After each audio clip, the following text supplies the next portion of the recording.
those three right there have given Honda one hell of a year, winning 250 West, 250 East, and the 450 championship, which they haven't done. Well, sorry, they haven't done the 450 championship since 2003 when it was a 250 championship together. Like that was the big boy bike was 250. This is 20 years that Honda hasn't won a 450 championship, and for Chase Sexton to win this on a year where they swept. I mean, the two Lawrences, you have to give the little asterisk of, yes, the competition was pretty lean this year in, well, I guess in 250 West, 250 East, and the 450s. It was pretty lean. There was a lot of injuries this year.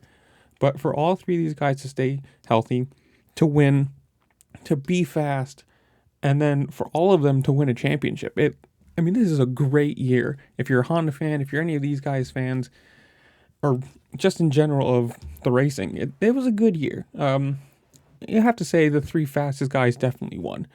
Yes, there's a lot of injuries. Did that change the championship? Maybe. Who knows? That's kind of an opinion thing if you want to go that way.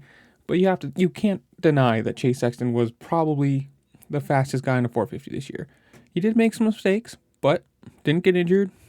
Rode the whole season and worked it out. And between the Lawrences, Jet was going to win the championship no matter who was against this year. He was a rocket ship.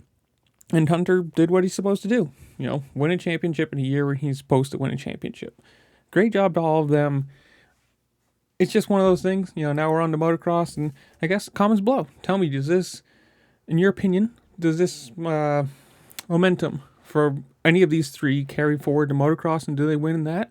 Or who knows? Or who do you think is going to win for motocross? Whatever you want to do, comment down below. Make sure to like, share, subscribe, do all the fun things this platform allows you to do, because it really does help me out, and I appreciate it. And with that, I'll see y'all later. Peace.